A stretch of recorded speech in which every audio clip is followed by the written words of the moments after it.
Поезда здоровья начали курсировать в Башкортостане между районами и городами. Акция под названием «Здоровая республика, здоровый регион» организована Министерством здравоохранения. За месяц ее врачи обследовали более 15 тысяч человек. Обсудим детали вместе с гостем программы «Интервью» в эфире Башкирского спутникового телевидения. Сегодня вместе с нами Эмма Ахмадуллина, заведующая отделением Республиканского центра медицинской профилактики. Эмма Ахмадуллина, здравствуйте. Здравствуйте. Итак, акция «Здоровая республика, здоровый регион». В чем смысл, как проводится, для чего это нужно? Для повышения доступности медицинской помощи сельским жителям республики с 24 августа по 10 ноября проводится акция «Здоровая республика, здоровый регион». Цель данной акции – это раннее выявление социально значимых заболеваний, сердечно-сосудистых заболеваний, онкологических заболеваний и другие. В акции принимают участие передвижные ФАПы, передвижные комплексы, это маммографы, флюорографы.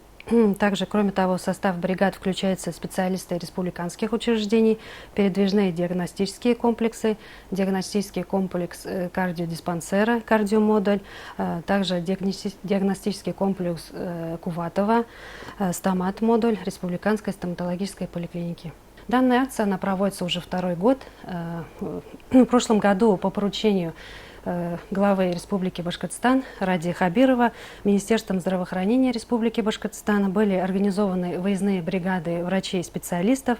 В ходе акции смогли проконсультироваться сельчане специалистов, пройти медицинский осмотр и получить первичную медицинскую помощь. А вообще, как организовывается работа с районами, да, как определяется, в какой район приедет поезд здоровья? В основном были охвачены все районы Республики Башкортостан. В прошлом году было множество положительных отзывов от сельчан, благодарности, и поэтому в этом году принято решение, что данная акция будет и в этом году. В условиях сохранения рисков распространения новой коронавирусной инфекции проведение работ выездных бригад врачей проводится с соблюдением санитарно-противоэпидемического режима, соблюдение дистанции, ношение масок, и каждые 2 часа проводится дезинфекция помещений. 6 автопоездов, поезда здоровья выехали в населенные пункты республики. Это по Уфимскому, Белорецкому, Дуванскому, Октябрьскому, Нефтекамскому, Стерлитамакскому и Белорецкому маршруту. В зависимости от протяженности между районами и особенностей транспортной доступности автопоездов, в среднем они проедут 7-10 районов. А вообще маршруты изменились, да? Вот врачи по каким маршрутам работают? На сегодняшний день вот по Уфимскому маршруту всего было принято 2755 человек. Уфимский маршрут сейчас в данный момент находится в Благовещенском районе. Дальше он поедет в Дуванский район. По Нефтекамскому маршруту поезд в настоящее время находится в Янаульском районе. Также планируется в Краснокамский район.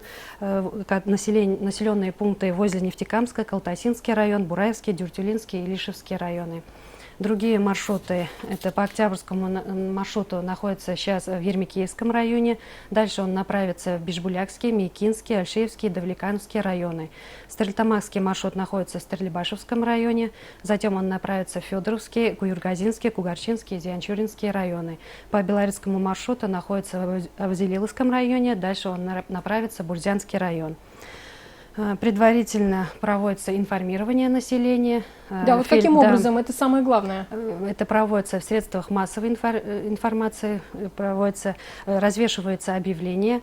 Фельдшер обзванивает тех, кто находится на диспансерном учете, и приглашает пройти обследование. Обследование бесплатное, только нужно иметь с собой паспорт и медицинский полис. А с какого возраста есть ограничения какие-то или нет? Ограничений нет. Принимают специалисты, и детские специалисты, и хирурги, онкологи, врачи, также окулист, неврологи. Какие обследования проходят сельские жители? Обследование – это измерение антропометрических показателей, исследование крови, ЭКГ-исследование, УЗИ, флюорография, маммография. Также смоки-лазер, пульсоксиметрия проводится. А что такое смоки-лазер? Это измерение углекислого газа в выдыхаемом воздухе. Также проводится измерение индекса массы тела. А вот полученные результаты, что они дают? Как обрабатывается эта информация, да, для чего это нужно? Цель наша – раннее выявление заболеваний, социально значимых заболеваний.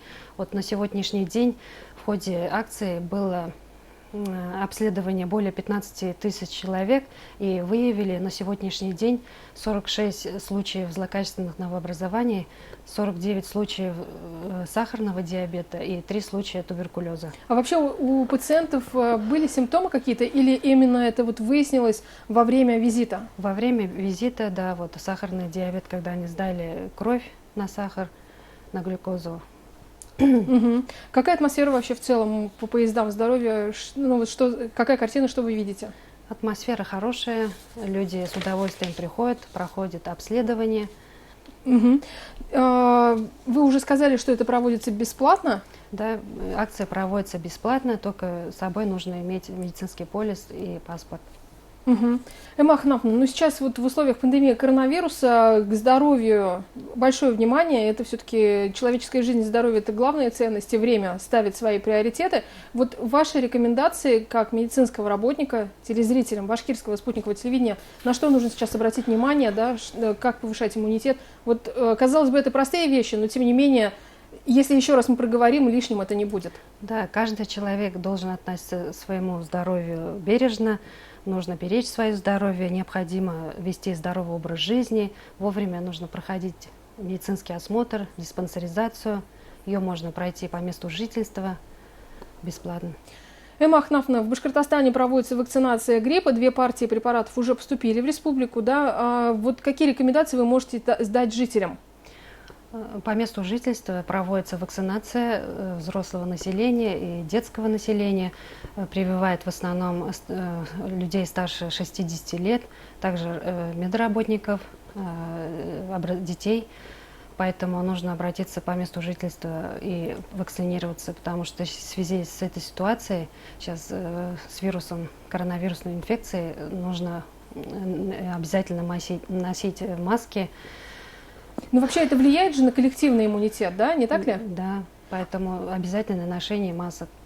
И про коллективный иммунитет. Вот ученые говорят, что если будет 70% антител, точнее, антитела будут у 70% жителей, то тогда можно говорить о спаде коронавирусной инфекции. Вот объясните, пожалуйста, как это работает.